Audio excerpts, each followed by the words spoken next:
शहर के नाइक तालाब क्षेत्र में कल जहां पे मस्जिद को लेकर के एक बवाल हुआ था और बवाल होकर के जिसकी शिकायत हुई थी, उनकी कमेटी के लोग यहां पे बैठे पूरा विस्तार ये मस्जिद कब से है, क्या है, कौन कौन से डॉक्यूमेंट है और क्या क्या जानकारी है, इस विषय को रखने के दर्शकों के सामने सभी तरीके से दोनों पक्ष की जो बातें ये रखी जाएगी। और यह तमाचा उन लोगों को भी है जो बोलते हैं कि मीडिया एक पक्ष में चलती है।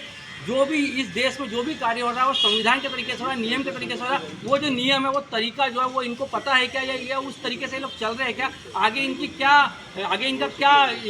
आगे का जो प्रोसेस है वो क्या रहेगा, ये कमेटी के लोगों से ही पूछेंगे कि आगे क्या करने वाले हो। आपका नाम और परिचय। मेरा नाम शेख अहमद अब्दुल रहीम, पिताजी का नाम अब्दुल रहीम। हाँ, मैं यहाँ का पुराना सदर हूँ, यानी अध्यक्ष हूँ। और ये सारा कारोबार आज भी मैं जिंदा हूँ तो भी मेरे निगाहों में बच्चे जो कमेटी है ये कर रही है, कानून के हिसाब से ही कर रही है। और जो भी मस्जिद बनी, ये हमारी जो पुरानी मस्जिद थी, ये डॉक्यूमेंट जो मेरे हाथ में है ये हमारी मिल्कियत के अंदर बनी। ये सैंक्शन प्लान हमारा था, वही मस्जिद हमारी यानी रिजेक्ट हो गई थी, मतलब कमज़ोर हो गई थी, टूट रही थी, पानी टपक रहा था। इसीलिए हमने उसी मस्जिद के ऊपर में ये नवा कंस्ट्रक्शन खड़ा किया। और भी अगर क्या इसमें दिक्कत कानून आती है तो हम उसको सब समझने के लिए तैयार हैं। आपको क्या लगता है ये जो सैंक्शन प्लान है इसको बनाना पहले ज़रूरी था या पहले मस्जिद बनाना, कहाँ चूक हुई है? पहले सैंक्शन प्लान बनाना जरूरी। अभी आगे आपका क्या प्रोसेस रहेगा? अभी आगे हम तो कानून के हिसाब से हम सैंक्शन प्लान करके हम आगे कार्रवाई करेंगे। क्या ये जो लोगों ने घर बेचने का एक जो पोस्टर लगा हुआ है, ऐसा बोला जा रहा है कि यहाँ पे जो लोग आते हैं या बाहर के लोग आके नमाज पढ़ेंगे जिससे वातावरण खराब हो सकता है, और उस वातावरण खराब होने के लिए यहाँ का पलायन हुआ है। ये एक आरोप लगा है कि मस्जिद इतनी भव्य रूप में बनी है जिसको लेकर लोगों का पलायन हो रहा है। क्या बोलना चाहोगे इस विषय?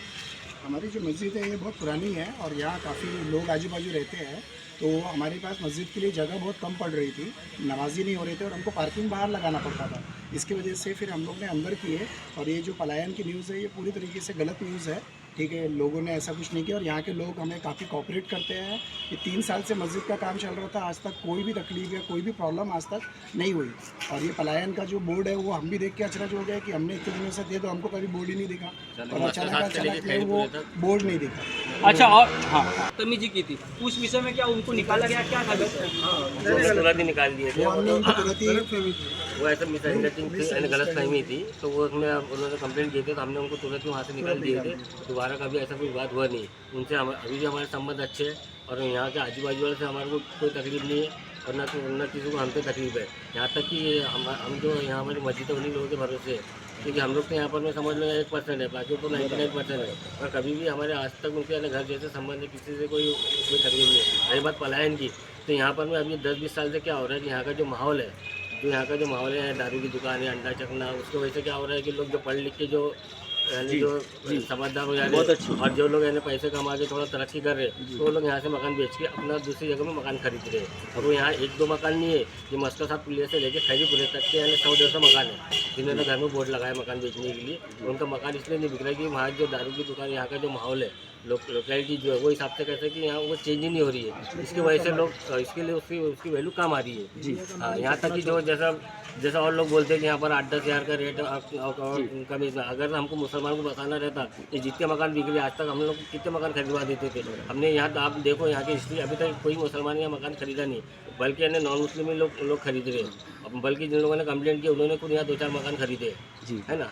तो ये आप देखोगे कि ये जो पलायन का जो एक विषय बनाया गया कि पलायन हो रहा है, तो इसके पीछे जो है कमेटी वालों ने ये बात बताई कि पलायन जो हो रहा है ये कहीं ना कहीं अवैध धंधे जो है, दारू, सट्टा, जुआ, चरस, गांजा, इसको लेकर के अवैध धंधे की वजह से इसकी लोकेलिटी जो इस एरिया की कम हो रही है और जिसको लेकर के पढ़े लिखे लोग जो है ये बाहर जा रहे हैं, यह कारण बताया। साथ में इन्होंने ये भी बताया कि वहाँ से तुरंत ही हटा दिया गया, अपने पद से हटा दिया गया। और अब ये जो है दोनों का जो पक्ष है मीडिया की तरफ से हम आपको रखेंगे और दोनों ही पक्ष जो है ये संविधान के अंतर्गत काम करने वाले हैं। और अभी जो बात हुई, जो कमेटी वालों से बात हुई, ये बोले कि आगे का जो सैंक्शन में आकर जो भी दिक्कतें आएंगी इसको भी संवैधानिक तरीके से अलग किया जाएगा और पूर्ण तरीके से इस वातावरण को भाईचारा या संवैधानिक तरीके से बनाया जाएगा।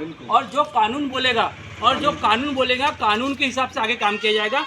दोनों पक्ष जो है वो कानून को ही मान के आगे चले, यही न्यूज़ की तरफ से हम एक गुजारिश कर सकते हैं। मैं आपका दोस्त सचिन बिसेन। जय हिंद, जय भारत, वंदे मातरम।